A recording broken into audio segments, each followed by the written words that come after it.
यह कोई काल्पनिक कहानी या फिल्म की कहानी नहीं है, बल्कि आंखों देखा सच है। मैं कंपनी की ओर से पिकनिक पर गया हुआ था। पिकनिक शहर के बाहर एक रिसोर्ट में थी। पहले कंपनी के लोगों ने क्रिकेट और अन्य खेल खेले। उसके बाद रिसोर्ट में ही बने वाटर पार्क में चले गए। वहां केवल कुछ लोगों को ही तैरना आता था। वो सब गहरे पानी में तैर रहे थे। बाकी सब कम गहरे पानी में तैर रहे थे।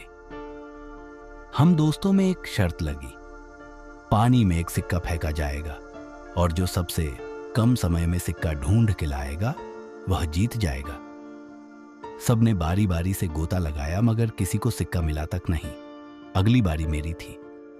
मैं भी कूद गया, लेकिन पानी में जाते ही दृश्य बदल गया। मैंने पाया कि जमीन 20 या 25 फीट दूर थी। नीचे एक कब्रिस्तान दिखाई दे रहा था। वहां एक औरत खड़ी थी जो चेहरे और पोशाक से भारतीय नहीं लग रही थी। उसके हाथ में वही सिक्का था।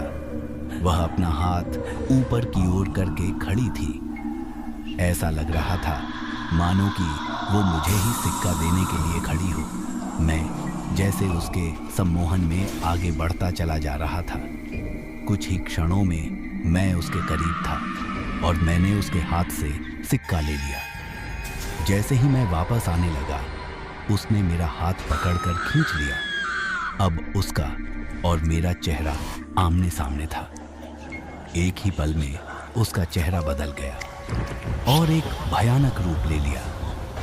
उसकी आंखों से खून निकल रहा था और उसके चेहरे पर एक भयानक सी मुस्कान थी। मेरे डर की कोई सीमा नहीं थी। मैं डर के मारे कांप गया। मैंने झटके से अपना हाथ छुड़ाया।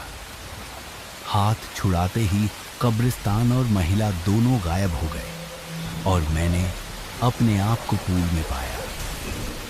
मुझे लगा जैसे कि मैं किसी सपने से जागा हूं।